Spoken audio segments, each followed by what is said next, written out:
ആൾക്കാരുടെ വരുമാനം ഉണ്ടാക്കാൻ പറ്റുള്ളൂ. ബിസിനസ് ചെയ്യുമ്പോഴാണ് ആൾക്കാർക്ക് ഗ്രോത്ത് ഉണ്ടാവും. ഞാൻ പറയാതെ ബ്രോക്ക് അറിയാൻ പറ്റും.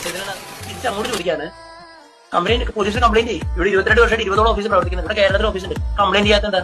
ഇവിടുത്തെ രാഷ്ട്രീയക്കാരും പോലീസുകാരൊക്കെ എന്താണ്? അല്ല, ഞാൻ ചലഞ്ച് ചെയ്യാണ്. ഫേക്ക് കമ്പനി ഇവിടെ മുറ്റത്ത് കിടന്ന് പിന്നെന്താ ആൾക്കാരൊന്നും ചെയ്യാത്ത ഓഫീസിൽ ജനുവൻ കമ്പനി ഫേക്ക് ആണെങ്കിൽ ഇവിടുത്തെ പോലീസുകാരും രാഷ്ട്രീയക്കാരും ആരും വെറുതെ ഇരിക്കില്ല.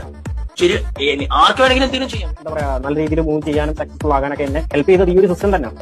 അപ്പൊ ഈ ഒരു സിസ്റ്റം ക്രിയേറ്റ് ചെയ്ത ആ ഒരു രീതി എപ്പോഴായിരുന്നു, എങ്ങനെയായിരുന്നു? ഇതിന്റെ റിയൽ ഫൗണ്ടർ ചെറിയക്കാൾ.